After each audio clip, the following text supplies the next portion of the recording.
Saya Profesor Dr. Saleh Yaakob. Saya produk ataupun keluaran Universiti Islam Antarabangsa. Takhusus saya, specialization saya dalam bidang falsafah Nahwu Arab dan pemikiran linguistik. Sebelum saya menerangkan siapakah orang Melayu, kita perlu tahu bahawasanya bagaimana muka bumi Semenanjung Malaysia ataupun Tanah Melayu pada ketika dulu. Kita berdasarkan kepada dapatan yang kita dapat daripada geological approach, bahawasanya alam Semenanjung Tanah Melayu ini tenggelam pada tahun 6,000 tahun yang silam. Jadi kalau kita ingat di situ 6,000 tahun dia bersamaan dengan banjir besar Nabi Nuh. Ya. Jadi maksudnya di sini kalau berdasarkan kepada kenyataan itu ataupun bukti kajian itu, alam Melayu ini banjir besar Nabi Nuh itu berlaku di seluruh dunia. Maka benarlah apa yang disebut dalam kitab-kitab tafsir. Ya, ia berbeza dengan apa yang disebut dalam modern writing scholars. Dia berbeza. Modern writing scholars mengatakan ianya di tanah Arab saja. Okey, back kepada soalan Melayu itu tadi.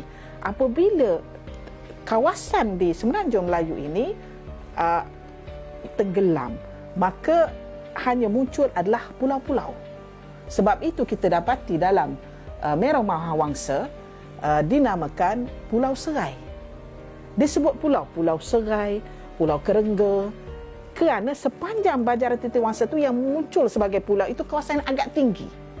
Sebab kawasannya dipenuhi air dan kawasan yang paling banyak dipenuhi pada ketika itu ialah di kawasan Tioman, 5,900 meter. Ini ada dalam kajian, ya.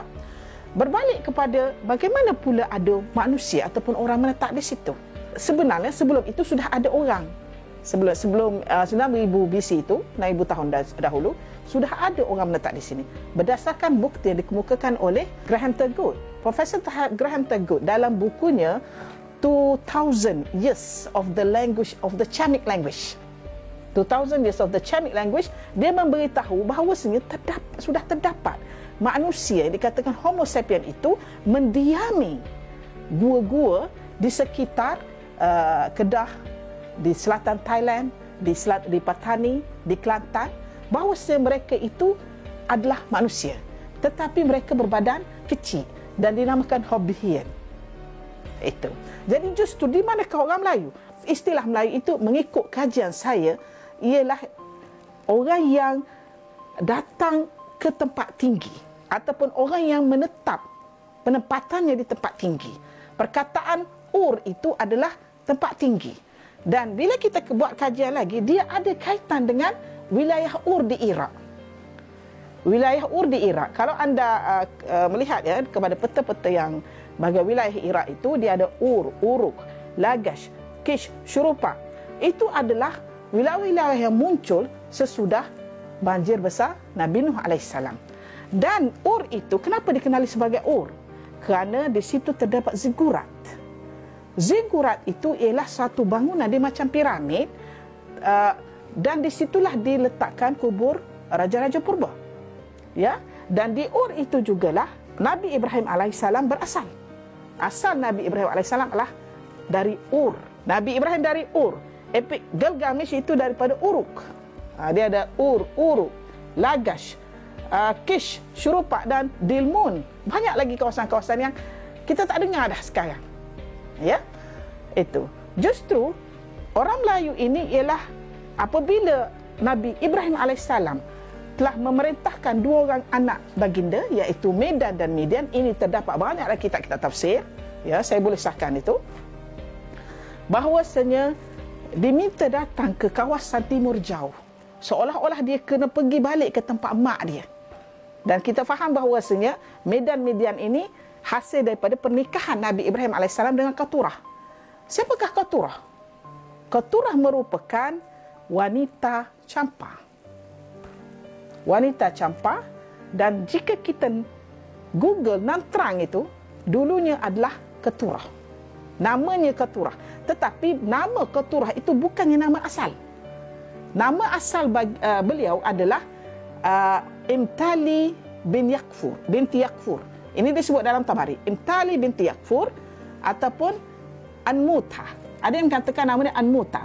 Tetapi apabila beliau sampai ke Palestin pada ketika itu melalui pelayaran orang-orang Phoenician, ya, maka pendeta-pendeta Taurat pada ketika itu menamakan beliau adalah keturah. Keturah ini di dalam bahasa Ibrani bermaksud bakhur, dalam bahasa Arab bakhur bermaksud kayu gaharu. Ini disebut dalam Jawad Ali. Profesor Jawad Ali menyebut benda itu dan ada dalam catatan itu. Ya. Sebab itu kita boleh tahu, oh maksudnya adalah keturah itu bakhur. Bakhur dalam bahasa Melayu adalah gaharu. Okey, apabila baginda Ibrahim alaihissalam pada ketika itu sibuk dengan melayan Ismail, kan dia kawasannya jauh-jauh antara Nabi Ismail, Nabi Ishak. Nabi Ishak di Palestin, Nabi Ismail itu di Makkah. Dan apabila wafatnya Sarah alaihissalam, maka Ishak meminta baginda berkahwin dengan Keturah. Ishak Keturah masa itu menjadi pembantu kepada Siti Sarah. Menjadi pembantu dan meminta berkahwin dengan baginda Ibrahim AS. Dan pada ketika itu juga Siti Hajar sudah meninggal. Siti Hajar meninggal dulu, kemudian Siti Sarah. Apabila berkahwin, maka melahirkanlah 6 orang termasuk Midian itu tadi. Ya. Dan apabila diarahkan, itu saya back tadi, sekarang kita masuk pada yang asal ni. Apabila diarahkan ke timur jauh itu, maka apa yang dikatakan oleh dua beradik tadi? Ayahanda ini ingin mengantar kami ke tempat yang jauh, ke tempat yang kami tidak biasa, ke tempat yang banyak benda-benda asing bagi kami, yang benda-benda yang liar. Kenapa kami yang dihantar? Kenapa Ismail dan Ishak bersama kamu? Itu disebut dalam kitab tafsir. Maka apa yang Ibrahim jawab? Nabi Ibrahim jawab. Nabi Ibrahim AS jawab, itu yang diarahkan olehku. Itu yang diarahkan olehku. Kamu pergilah ke sana, kamu ajarlah orang-orang di sana tentang ilmu yang kamu dapati di sini. Dan mereka yang menerima ilmu kamu itu akan menjadi umat terbaik, penduduk bumi yang terbaik. Kerana di kalangan mereka akan terpilih menjadi raja. Itu yang disebut oleh Nabi Ibrahim. Saya boleh tunjuk dalam At-Tabari. Okey. Jadi berdasarkan kepada kenyataan ini, maka Midian datang ke sini dan ketika dia datang itu, saya sebagai seorang pengkaji, dia mesti melalui Sungai Batu. Di sinilah bermulanya sejarah Sungai Batu. Saya sudah berbincang dengan Prof. Mokhtar dan beberapa orang lagi. Daripada Sungai Batu untuk tembus ke Teluk Siam ada 2 sungai. Daripada Sungai Batu untuk ke Tanah Merah Kelantan ada 1 sungai. Maknanya ada 3 sungai. Dan sungai itu besar, 5 kali lebih besar daripada sekarang. Sebab itu kapal-kapal besar boleh lalu di sana, melalui jalan itu. Ya. Jadi 2 sungai ini tembus ke Teluk Siam.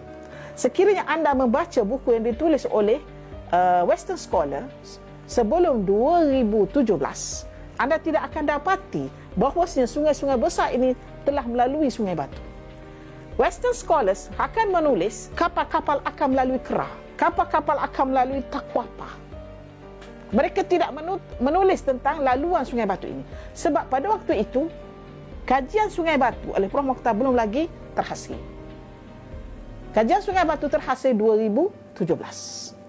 Jadi daripada sini berlaku pelayaran besar-besaran. Kita maklum tadi, tu 6,000 BC, 6,000 BC airnya besar, airnya tinggi.